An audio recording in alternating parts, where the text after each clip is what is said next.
মায়ের পছন্দের সাবুদানা দিয়ে একটা ডেজার্ট তৈরি করতে গেলাম বাবা মায়ের জন্য।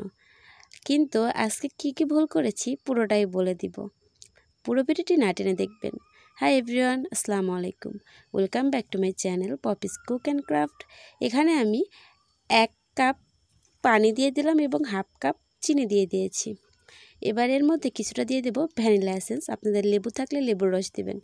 আর দিয়ে দিলাম আগার আগার পাউডার। কিন্তু আমি আজও অবধি ভালো আগার আগার পাউডার কিনতে পারলাম না। মানে ঠান্ডা পানির সাথে মিশাচ্ছি, কিন্তু এখানে গরম পানি না, এটা ঠান্ডা পানির সাথে মিশিয়ে নিয়ে পরে আমি চুলাটা অন করব। কিন্তু তার আগেই দেখলাম এটা জমে যাচ্ছে। কয়েক মিনিট এটা ভালোভাবে জাল দিয়ে নিয়েছি এবং ভালোভাবে ছেঁকে নিয়েছি। এবারের সাথে আমি 3টা ফুড কালার মিক্স করব। আমি বলে নিচ্ছি, আপনারা আগার আগার পাউডারটা ভালোভাবে দেখে কিনবেন। আমি শুধুমাত্র ঠান্ডা পানির সাথে মেশাতে এটা জমে যাচ্ছিল।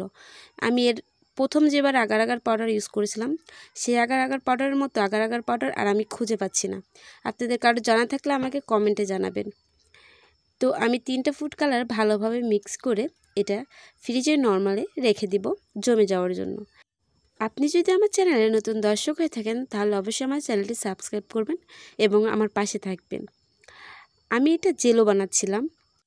চুলায় আমি হাঁড়ি বসিয়ে নিয়েছি, এর মধ্যে দিয়ে দিচ্ছি 1 কাপ মিল্ক এবং আরও হাফ কাপ মিল্ক দিয়ে দিব এবং কিছুটা আমি রেখে দিয়েছি, কারণ এর মধ্যে গুঁড়ো দুধ আমি অ্যাড করব। বাসায় গুঁড়ো দুধ ফুরিয়ে যাওয়ার জন্য আমি একটা প্যাকেট কিনে নিয়েছি। আপাতত এই প্যাকেট দিয়ে কাজটা করব, কারণ দোকানে এর থেকে আর ভালো প্যাকেট পাচ্ছিলাম না। তো আমি এটা আলাদাভাবে গুলিয়ে রেখে দেব। আর এখানে দুধটা আগে থেকে মা জাল দিয়ে রেখেছিল, আমি শুধুমাত্র আরেকটু জাল দিয়ে নিব, মানে একটু ঘন করে নেব আর কি। এখানে প্রায় অনেকটা ঘন হয়ে গেছে। আর পাত্রটি বড় জন্য অল্প দেখা যাচ্ছে। আমি আমার প্রয়োজন মতো নিয়ে নিয়েছি, আপনারা আপনাদের প্রয়োজন মতো নিয়ে নেবেন। আমি মা ও বাবার জন্য তৈরি করছি, যার কারণে আমি অল্প অল্প করে তৈরি করছি, কারণ বেশি তৈরি করলে নষ্ট হবে, কারণ আমি সাবু খেতে পছন্দ করি না। এখানে আমি 3 চামচ চিনি দিয়ে দেব, আপনাদের স্বাদ অনুযায়ী দিয়ে দেবেন। আমি বেশি মিষ্টি করব না, তাই আমি অল্প পরিমাণ চিনি দিয়ে দিলাম এবং ভালোভাবে এটা নেড়ে দেব। এ পর্যায়ে কিন্তু দুধটা আরও পাতলা হয়ে যাবে। তো আমি আরও কিছুক্ষণ জাল দিয়ে এর মধ্যে গুঁড়ো দুধের মিশ্রণটা ঢেলে দেব।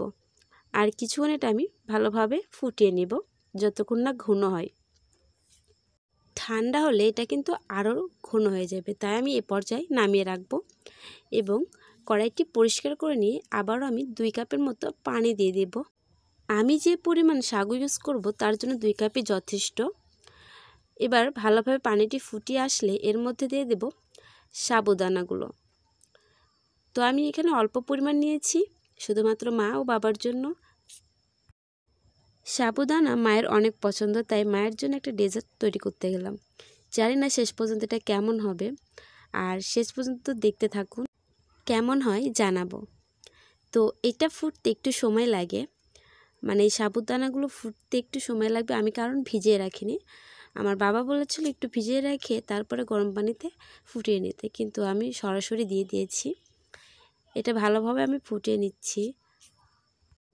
সাবু যখন ভালোভাবে ফুটে যাবে তারপরে কিন্তু আর গরম পানিতে রাখবেন না, তারপরে ঠান্ডা পানিতে ছেঁকে নেবেন বা ভালোভাবে পরিষ্কার করে নেবেন, নয়তো এটা দানা দানাগুলো একসাথে জড়ো হয়ে যাবে, মানে দলা পেকে যাবে। যার কারণে এটা ভালোভাবে যদি ধুয়ে নেন ঠান্ডা পানি দিয়ে, তাহলে এটা কিছুটা ঝরঝরে থাকবে, একে অপরের সাথে লেগে যাবে না। তো আমার সাবুদানা প্রায় হয়ে এসেছে, আমি আরও কিছুক্ষণ এটা রান্না করে ঠান্ডা পানি দিয়ে মানে ধুয়ে নিয়েছি। আর এদিকে আমি যে জেলোটা রেখে দিয়েছিলাম তা আসলে হয়নি, কারণ আমি বললাম না আগার আগারটা ভালো ছিল না, তাই সেটা জমেনি। তো এ পর্যায়ে আমি মা ও বাবার জন্য অল্প করে সাজাবো, কারণ তারা বেশি খাবে না এখন। তো আমি এখানে অল্প পরিমাণ ওই জেলোটা দিয়ে দিচ্ছি, মানে কোনো জিনিস আসলে নষ্ট হয় না। তো আমি এটা ভালোভাবে 3টা কালারই দিয়ে দিব এবং এর মধ্যে দিয়ে দিব সাবুদানাগুলো, যেগুলো আমি আগে থেকে রান্না করে রেখেছিলাম।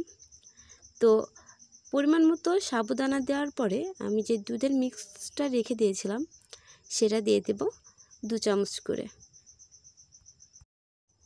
আমি কিন্তু আগে কখনো এটা তৈরি করিনি, এই ফার্স্ট টাইম তৈরি করছি।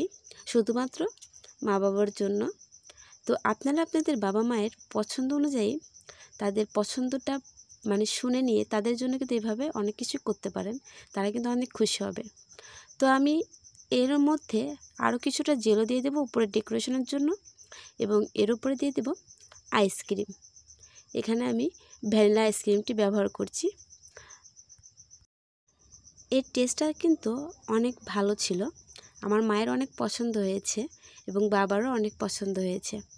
আপনারাও বাসায় তৈরি করে নিতে পারেন, ভুল হলেও সুন্দর হয়েছে। ধন্যবাদ।